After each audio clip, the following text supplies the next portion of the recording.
Hi friends, അസ്സലാമു അലൈക്കും. Welcome back to my channel Dariya's kitchen എന്ന എൻ്റെ യൂട്യൂബ് ചാനലിലേക്ക് വീണ്ടും എല്ലാ കൂട്ടുകാർക്കും ഒരിക്കൽ കൂടി സ്വാഗതം. ഇന്ന് ഞാൻ വന്നിട്ടുള്ളത് നമ്മുടെ ഡെയിലി ലൈഫിൽ നമുക്കെല്ലാവർക്കും ഉപകാരപ്രദമായിട്ടുള്ള ചില കുഞ്ഞു കുഞ്ഞു ടിപ്സുകളൊക്കെ കളക്ട് ചെയ്തിട്ട് തന്നെ കേട്ടോ. അപ്പോൾ വീഡിയോ എല്ലാവരും സ്കിപ്പ് ചെയ്യാതെ ഒന്ന് കാണാൻ ശ്രദ്ധിക്കുക. പിന്നെ വീഡിയോ കണ്ടിട്ട് നിങ്ങൾക്ക് ഇഷ്ടമാണെങ്കിൽ മറക്കാതെ ആ ഒരു ലൈക്കും കൂടെ ചെയ്ത് സപ്പോർട്ട് ചെയ്യണേ. അപ്പോൾ നമുക്ക് ഇന്നത്തെ ഫസ്റ്റ് ടിപ്പിലോട്ട് കിടക്കാം.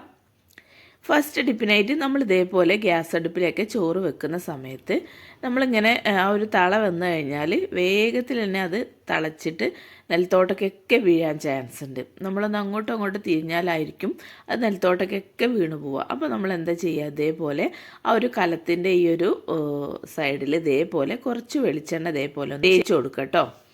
ഇങ്ങനെ തേക്കുന്ന സമയത്ത് ഒരിക്കലും നമുക്ക് ആ ഒരു ചോറോ തിളച്ച് ചിന്താനൊന്നും ചാൻസ് ഇല്ല, ഇതേ രീതിയിൽ നമ്മൾ വെക്കുന്ന സമയത്ത് കേട്ടോ.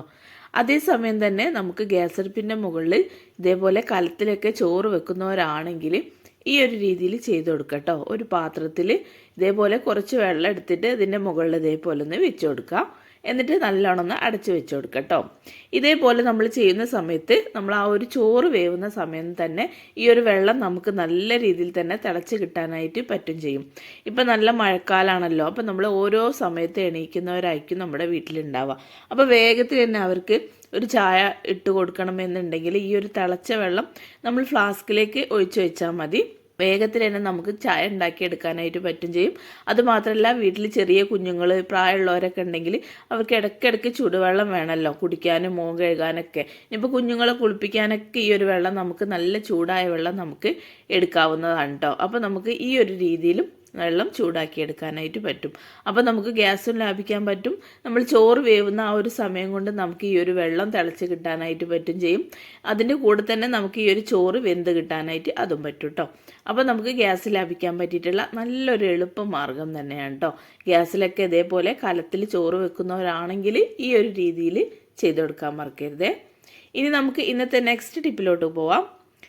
അടുത്ത ടിപ്പ് ഞാൻ കാണിക്കുന്നത്, നമ്മൾ ചില സമയത്ത് റേഷൻ അരിയൊക്കെ ഇട്ട് വെക്കുന്ന സമയത്ത് ചോറ് വേഗത്തിൽ തന്നെ അങ്ങോട്ട് വെന്തിട്ട് കുഴഞ്ഞു പോകുമല്ലോ.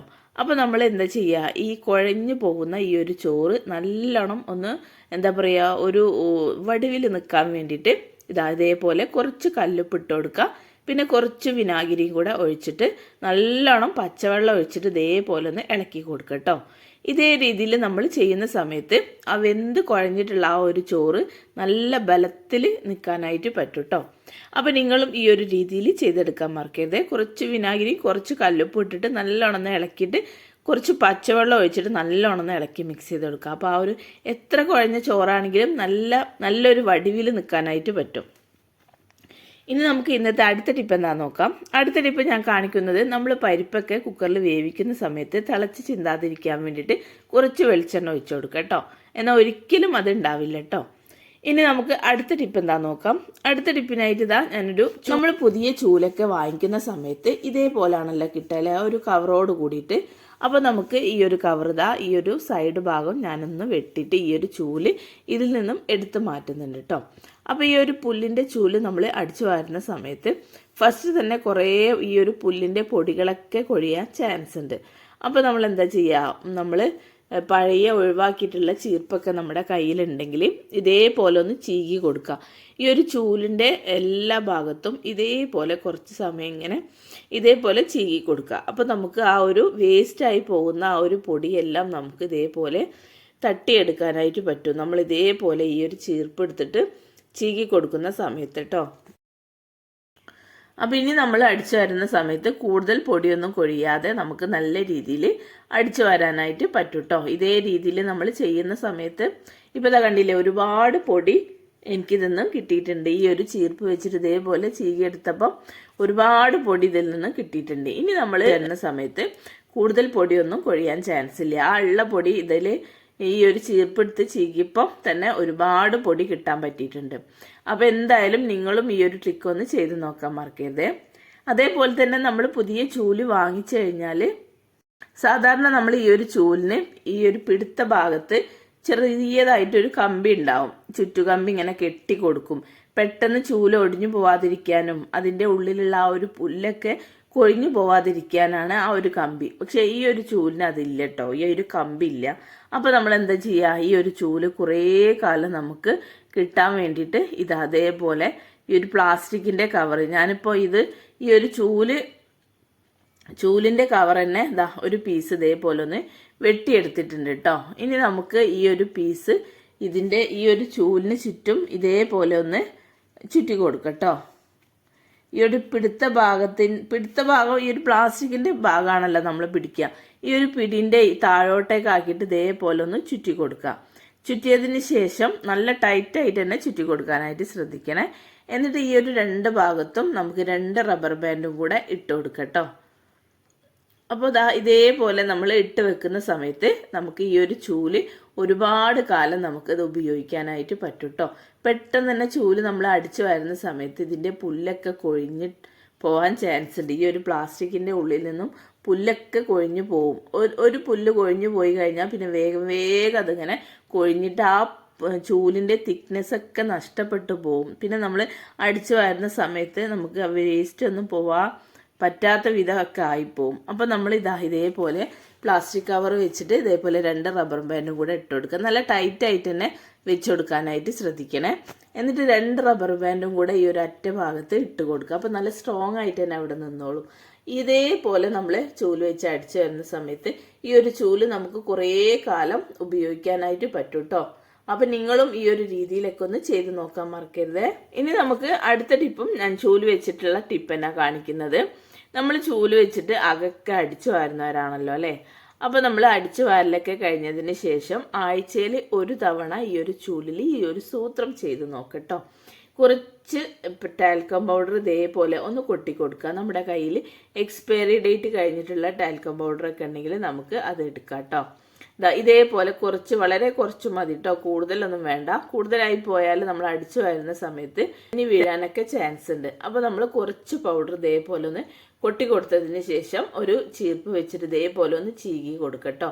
ഈ ഒരു ചൂലിൻ്റെ എല്ലാ ഭാഗത്തും ഈ ഒരു പൗഡറിൻ്റെ സ്മെല്ല് എത്താൻ വേണ്ടിയിട്ടാണ് കേട്ടോ ഇതേപോലെ നമ്മളൊന്ന് ചീകി കൊടുക്കുന്നത്. അപ്പോൾ ഈ ഒരു ചീർപ്പ് വെച്ചിട്ട് നല്ലോണം ഒന്ന് ചീകി കൊടുക്കുന്നുണ്ട്. അപ്പോൾ എല്ലാ ഭാഗത്തും ചൂലിൻ്റെ എല്ലാ ഭാഗത്തും ഈ ഒരു പൗഡറിൻ്റെ സ്മെല്ല് എത്തിപ്പെടാൻ പറ്റിയിട്ടുണ്ട് കേട്ടോ. അപ്പോൾ നമ്മൾ ആഴ്ചയിൽ 1 തവണ ഇതേ രീതിയിൽ നമ്മൾ ചൂല് ഉപയോഗിക്കുന്ന സമയത്ത് ഈ ഒരു ചൂലിൻ്റെ എല്ലാ ബാഡ് സ്മെല്ലും പോയിട്ട് നമുക്ക് നല്ല സ്മെല്ല് കിട്ടാനായിട്ട് പറ്റും ചെയ്യും. അതുമാത്രമല്ല ചൂല് നമ്മൾ അടിച്ചു വാരലൊക്കെ കഴിഞ്ഞിട്ട് ഇങ്ങനെ വെക്കുന്ന സമയത്ത് അതിൻ്റെ മുകളിൽ ചെറിയ തരം പ്രാണികളും അതേപോലെ കൊതുകും ഈച്ചയും എല്ലാം പോയിരിക്കാൻ ചാൻസ് ഉണ്ട്. അപ്പോൾ നമുക്ക് ഇതേ രീതിയിൽ നമ്മൾ വൃത്തിയോട് കൂടി വെക്കുന്ന സമയത്ത് അതിൻ്റെ മുകളിൽ ഒരു പ്രാണികളും വരില്ല. അപ്പോൾ ആഴ്ചയിൽ 1 തവണ ഇതേ രീതിയിലൊന്ന് ചെയ്ത് നോക്കാൻ മറക്കരുത്. ഇനി നമുക്ക് ഇന്നത്തെ നെക്സ്റ്റ് ടിപ്പ് എന്താ നോക്കാം. അടുത്ത ടിപ്പ് ഞാൻ കാണിക്കുന്നത് ഇപ്പം മഴക്കാലം ആയതുകൊണ്ട് തന്നെ സന്ധ്യാസമയമാകുമ്പം നല്ല രീതിയിൽ തന്നെ കൊതുകും മറ്റു പല പ്രാണികളും പാറ്റയും ഒക്കെ ഉണ്ടാവും. അപ്പോൾ നമുക്ക് കൊതുകിനെയും പ്രാണിയെയും ഒക്കെ ഓടിക്കാൻ പറ്റിയിട്ടുള്ള ഒരു കിടിലൻ ടിപ്പാണ് കേട്ടത്. അപ്പോൾ അതിനായിട്ട് ഞാനൊരു ചിരട്ടയാണ് കേട്ടോ എടുത്തിട്ടുള്ളത്. ഈ ഒരു ചിരട്ടയിലോട്ടേക്ക് നൈസായിട്ടുള്ള ഈ ഒരു ചകിരി ഇതേപോലെ ഒന്ന് കീറി ഇട്ട് കൊടുക്കുന്നുണ്ട് കേട്ടോ. ഇനി നമുക്ക് ഈ ഒരു ചകിരിയിലോട്ടേക്ക് കുറച്ച് കോഫി പൊടിയും കൂടെ ഇട്ട് കൊടുക്കണം കേട്ടോ. അപ്പോൾ നിങ്ങളുടെ കയ്യിൽ എക്സ്പയറി ഡേറ്റ് കഴിഞ്ഞതും അതേപോലെ കട്ട കെട്ടിയിട്ടുള്ളതൊക്കെ ആയിട്ടുള്ള കോഫി പൗഡർ ഉണ്ടെങ്കിൽ നമുക്ക് ഈ ഒരു ടിപ്പിനായിട്ട് ഉപയോഗിക്കട്ടോ, ഒരു വേസ്റ്റാക്കി കളയണ്ട. അപ്പോൾ കുറച്ച് കോഫി പൗഡർ ഈ ഒരു ചകിരീൻ്റെ എല്ലാ ഭാഗത്തും എത്തുന്ന രീതിയിൽ ഇതേപോലെ ഒന്ന് വിതറി ഇട്ട് കൊടുത്തിട്ടുണ്ട് കേട്ടോ. ഇനി നമുക്ക് ഇതിലോട്ടേക്ക് ഇടാനുള്ളത് കുറച്ച് കർപ്പൂരമാണ് കേട്ടോ. അപ്പോൾ ഈ ഒരു കർപ്പൂരം ഗുളിക രൂപത്തിലുള്ള കർപ്പൂരം പൊടിക്കുന്നൊന്നുമില്ല, ഞാൻ അതേപോലെ തന്നെ ഇതിലോട്ടേക്ക് ഒരു 3-4 കർപ്പൂരം ഇതേപോലെ ഒന്ന് ഇട്ട് കൊടുക്കുന്നുണ്ട്. ഇനി നമുക്ക് ഒരു തീപ്പെട്ടിക്കൊള്ളി വരച്ചിട്ട് ഈ ഒരു കർപ്പൂരത്തിനൊന്ന് കത്തിച്ച് കൊടുക്കാം. കർപ്പൂരം വേഗത്തിൽ തന്നെ കത്തി കിട്ടില്ല, അതെല്ലാവർക്കും അറിയുന്നതാണല്ലോ. അപ്പോൾ ഈ ഒരു കർപ്പൂരം കത്തുന്ന സമയം ഈ ഒരു തീയൊക്കെ ചകിരിയിലും വന്ന് പെട്ടിട്ടുണ്ട്. ഇനി നമുക്ക് ഇതൊക്കെ കത്തിക്കഴിഞ്ഞതിന് ശേഷമുള്ള ആ ഒരു പുകയാണ് നമുക്ക് സന്ധ്യാസമയത്ത് നമ്മുടെ വീട്ടിലൊക്കെ പുക കൊള്ളിക്കാനായിട്ട് ശ്രദ്ധിക്കട്ടോ. അപ്പോൾ നല്ലൊരു സ്മെല്ലും ആയിരിക്കും കർപ്പൂരത്തിൻ്റെയും കോഫി പൗഡറിൻ്റെയും ഒക്കെ നല്ലൊരു പോസിറ്റീവ് വൈബ് തന്നെ നമ്മുടെ വീട്ടിൻ്റെ ഉള്ളിലൊക്കെ കിട്ടാനായിട്ട് പറ്റും ചെയ്യും. അതുമാത്രമല്ല മഴക്കാലത്തുണ്ടാകുന്ന കൊതുകിനെയും അതേപോലെ ചെറിയ തരം പ്രാണീനെയും പാറ്റകളെയും എല്ലാം നമ്മുടെ വീട്ടിൽ നിന്നും നമുക്ക് അകറ്റി നിർത്താനായിട്ട് പറ്റും ചെയ്യും. നമ്മുടെ വീട്ടിൽ നല്ലൊരു സ്മെല്ല് തന്നെ ഉണ്ടാവാനായിട്ട് പറ്റും കേട്ടോ. എല്ലാ ബാഡ് സ്മെല്ലും പോയിട്ട് നല്ലൊരു സ്മെല്ല് നമുക്ക് അനുഭവപ്പെടാനായിട്ട് പറ്റും. അപ്പോൾ നിങ്ങളും ഈ ഒരു രീതിയിൽ ചെയ്ത് നോക്കാം. നമ്മൾ കടയിൽ നിന്നൊക്കെ കെമിക്കൽസൊക്കെ അടങ്ങിയിട്ടുള്ള ലിക്വിഡൊക്കെ വാങ്ങിച്ച് കത്തിക്കുന്നതിനേക്കാളും നല്ലത് ഈ ഒരു ഹോം റെമഡി ചെയ്ത് കഴിഞ്ഞാൽ നമുക്കും നമ്മുടെ കുഞ്ഞുങ്ങൾക്കും പ്രായമുള്ളവർക്കൊക്കെ നല്ല രീതിയിൽ തന്നെ അത് ഗുണം ചെയ്യും കേട്ടോ. അപ്പോൾ നിങ്ങളും ഈ ഒരു രീതിയിലൊക്കെ ഒന്ന് ചെയ്ത് നോക്കാൻ മറക്കരുത്. കൂടുതൽ പൈസ ചിലവൊന്നുമില്ലല്ലോ. ഒരു കർപ്പൂരത്തിൻ്റെ ഒരു പാക്കറ്റ് വാങ്ങിച്ചു കഴിഞ്ഞാൽ നമുക്ക് കുറേ കാലം ഉപയോഗിക്കാനായിട്ട് പറ്റും. പിന്നെ കോഫി പൗഡറൊക്കെ നമ്മുടെ വീട്ടിലുള്ള ഇൻഗ്രീഡിയൻ്റ് അല്ലേ. അപ്പോൾ നമുക്ക് ഇതേ രീതിയിൽ ചെയ്ത് കഴിഞ്ഞാൽ നമുക്ക് കൊതുകിനെയും അകറ്റി നിർത്താനായിട്ട് പറ്റും. അതുമാത്രമല്ല നല്ലൊരു സുഗന്ധം കൂടെ നമ്മുടെ വീട്ടിലൊക്കെ പരന്നിട്ടാനായിട്ട് പറ്റും കേട്ടോ. അപ്പോൾ നിങ്ങളും ഈ ഒരു ചെറിയൊരു ടിപ്പൊന്ന് ചെയ്തെടുക്കാൻ മറക്കരുത്. ഇനി നമുക്ക് ഇന്നത്തെ നെക്സ്റ്റ് ടിപ്പിലോട്ട് പോകാം. അടുത്ത ടിപ്പ് ഞാൻ കാണിക്കുന്നത് ഇപ്പോൾ ഒരു സ്റ്റീൽ പാത്രമായിട്ട് എടുത്തിട്ടുള്ളത്. ഇപ്പോൾ ചായയൊക്കെ കാച്ചുന്ന അല്ലെങ്കിൽ വെള്ളം ചൂടാക്കുന്ന ഒരു പാത്രമായിട്ടത്. അപ്പോൾ നമ്മൾ ചായ വെപ്പിക്കുന്ന പാത്രം നമ്മൾ എത്ര സോപ്പിട്ട് കഴുകിയാലും ആ ഒരു ചായക്കറ കുറേ കഴിയുമ്പം ആ ഒരു പാത്രത്തിലൊക്കെ ഉണ്ടാവും അല്ലേ. അത് സാധാരണയാണ്. അപ്പോൾ നമ്മൾ ആഴ്ചയിൽ ഒരു തവണ ഈ ഒരു രീതിയിൽ ചായപാത്രമൊക്കെ നമ്മൾ തേച്ചൊരിച്ച് കൊടുത്തു കഴിഞ്ഞാൽ നല്ല ക്ലീനായി കിട്ടാനായിട്ട് പറ്റും കേട്ടോ. അപ്പോൾ അതിനായിട്ട് ഞാൻ ഇതിലോട്ടേക്ക് കുറച്ച് പൊടിപ്പാട്ടോ ഇട്ട് കൊടുക്കുന്നത്. ഇനി ഞാൻ ഇതിലോട്ടേക്ക് കുറച്ച് ചെറുനാരങ്ങേൻ്റെ ജ്യൂസ് അതേപോലെ ഒന്ന് പിഴിഞ്ഞ് ഒഴിച്ചു കൊടുത്തിട്ടുണ്ട്.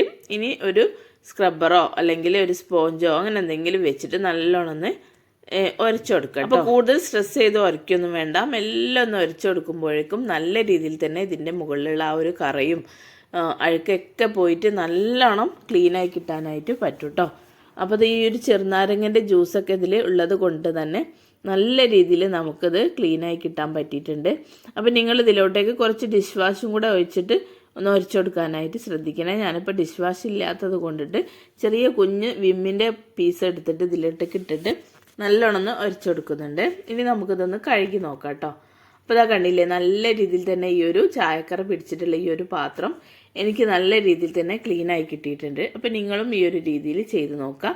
ഇനിയിപ്പോൾ പാത്രം എന്നല്ല, നമ്മുടെ കയ്യിലുള്ള ചായൻ്റെ ചെമ്പായാലും അതേപോലെ കുക്കറായാലും എല്ലാം നമുക്ക് ഈ ഒരു രീതിയിൽ ചെയ്ത് കഴിഞ്ഞാൽ നമുക്ക് നല്ല രീതിയിൽ തന്നെ പുതുപുത്തനാക്കി കിട്ടാനായിട്ട് പറ്റും കേട്ടോ. സ്റ്റീൽ പാത്രങ്ങൾക്കൊക്കെ ചായക്കറ വന്നു കഴിഞ്ഞാൽ ഭയങ്കര ഒരു വൃത്തികേടാണല്ലോ അല്ലേ. അപ്പോൾ നിങ്ങളും ഈ ഒരു രീതിയിൽ ഒന്നിടവിട്ട ദിവസങ്ങളിൽ ഇതേപോലെ ഒന്ന് ചെയ്തെടുക്കാൻ ശ്രദ്ധിക്കുക. അപ്പോൾ നല്ല രീതിയിൽ തന്നെ നമ്മുടെ പാത്രം വെട്ടിത്തിളങ്ങുന്നതായി കിട്ടിയിട്ടുണ്ട് കേട്ടോ. അപ്പോൾ എന്തായാലും ഈ ഒരു കുഞ്ഞു ടിപ്പൊന്ന് ചെയ്തെടുക്കാൻ മറക്കരുത്. അതേപോലെ തന്നെ നമുക്ക് നമ്മുടെ കിച്ചൺ സിങ്കും നല്ല രീതിയിൽ തന്നെ ക്ലീൻ ചെയ്തെടുക്കാനായിട്ട് പറ്റും കേട്ടോ. നമ്മൾ പാത്രമൊക്കെ കഴുകുന്ന സമയത്ത് മെഴുക്കുള്ള പാത്രങ്ങളൊക്കെ ഉണ്ടെങ്കിൽ ഈ സിങ്കിൽ ഭയങ്കരമായിട്ടൊരു മങ്ങലുണ്ടാവും. അതേസമയം തന്നെ കുഴൽക്കിണറിലെ വെള്ളമൊക്കെ ഉപയോഗിക്കുന്നവരാണെങ്കിൽ ആ ഒരു വെള്ളത്തിൻ്റെ മഞ്ഞക്കറൊക്കെ ഈ ഒരു സിങ്കിലുണ്ടാവും. പുതിയ സിങ്കായിരിക്കും, പക്ഷേ ആ ഒരു വെള്ളത്തിൻ്റെ കേടുപാട് കൊണ്ടിട്ട് ഈ ഒരു സിങ്കിനും ഒക്കെ മങ്ങൽ വന്നു. നമ്മുടെ കയ്യിലുള്ള ഈ ഒരു നാരങ്ങത്തുണ്ടും അതേപോലെ കുറച്ച് പൊടിപ്പിട്ടിട്ട് ഇതേപോലെ ഒന്ന് ഉരച്ചെടുക്കാം. ഇങ്ങനെ ഉരച്ചെടുക്കുന്ന സമയത്ത് നമുക്ക് നല്ല രീതിയിൽ തന്നെ സിങ്കും ക്ലീനായി കിട്ടാനായിട്ട് പറ്റും കേട്ടോ. അപ്പം നിങ്ങളും ഈ ഒരു രീതിയിൽ ചെയ്തെടുക്കാൻ മറക്കരുത്. ഈ ഒരു സിങ്കിൻ്റെ ഉള്ളിലൊക്കെ അഴുക്കും മെഴുക്കൊക്കെ പറ്റി പിടിച്ചിട്ടുണ്ടാവും. അപ്പോൾ നമുക്ക് നല്ല രീതിയിൽ തന്നെ ക്ലീൻ ചെയ്തെടുക്കാനായിട്ട് പറ്റും ഈ ഒരു രീതിയിൽ ചെയ്യുന്ന സമയത്ത് കേട്ടോ. അപ്പോൾ എന്തായാലും നിങ്ങളും ഈ ഒരു രീതിയിലൊക്കെ ഒന്ന് ചെയ്തെടുക്കാൻ മറക്കരുത്. അപ്പോൾ ഇതൊക്കെയാണ് ഇന്നത്തെ എൻ്റെ കുഞ്ഞു കുഞ്ഞു ടിപ്സുകൾ. വീഡിയോ ഇവിടെ വൈൻഡപ്പ് ചെയ്യാൻ പോവാണ്. അപ്പോൾ ഇന്ന് കാണിച്ചിട്ടുള്ള ടിപ്സുകളിൽ ഏത് ടിപ്പാണോ നിങ്ങൾക്ക് കൂടുതൽ യൂസ്ഫുൾ ആയി തോന്നുന്നത് ഒന്ന് കമൻറ്റ് ചെയ്യണേ. അപ്പോൾ ഇത്രയും നേരം എൻ്റെ വീഡിയോ കണ്ട് സപ്പോർട്ട് ചെയ്ത എൻ്റെ എല്ലാ പ്രിയ കൂട്ടുകാർക്കും ഒരു പ്രത്യേക താങ്ക്സ്. അപ്പോൾ ഇനി അടുത്ത പുതിയ വെറൈറ്റി വീഡിയോ ആയിട്ട് വീണ്ടും നാളെ കാണാം ഇൻഷാ അല്ലാ. Thank you.